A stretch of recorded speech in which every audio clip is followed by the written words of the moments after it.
Ate, si Kuya Natoy, nasa labas. Hindi ka ba nakakaintindi? Di ba sinabi ko sa'yo ayaw na kita makita?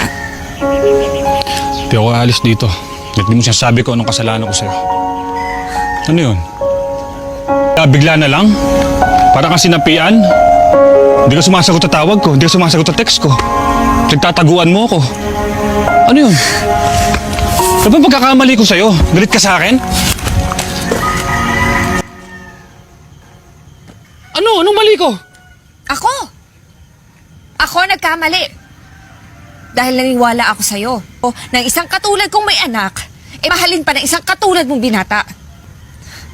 Siguro tama nga. Tama na, dun yung piliin mo, yung babaeng yun.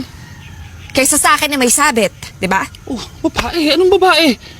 Sinong babae? Anong babae? Saan galing yan? Saan galing? Bakit hindi mo itanong dun sa babae mo sa airport? Kitang-kita ko kayong dalawa. Rado ko hindi lang siya basta babae. Ay. Nakita mo kami ni Abigail sa airport. Ay rin wala yun. Ex ko yun. Ex-girlfriend ko yun. Si Mama, may binilin, kaya sinundo ko siya sa airport. Pero wala yun. Kung ano man iniisip mo, tapos na lahat yun. Pagod na ako eh. Ayoko na magpauto. Ay, Risa naman lang, kinausap mo muna ako. Kailangan mabalik yung tiwala mo sa totoong nagmamahal sa'yo. Yung basta pagmamahal eh. Yung pagtitiwala. Takot ako na baka lokohin mo lang din ako katulad ng lalaking dumurog sa akin.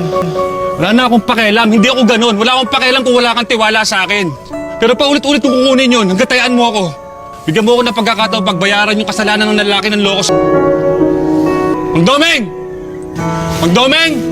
Ano dyan? Halika nga!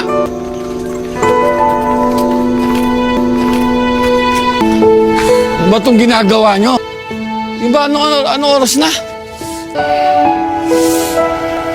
Pasensya na ho kayo.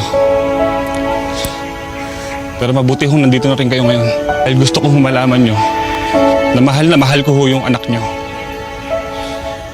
At alam kong ganun din nararamdaman niya para sa akin. Hindi ko na ho ito patatagalin. At kung papayag ho kayo, hihingin ko yung kamay ng anak nyo. Papakasalan ko ho si Irene. Sa isang bukas, kahit kailan, araw-araw, habang buhay, magpapakasal ho kami.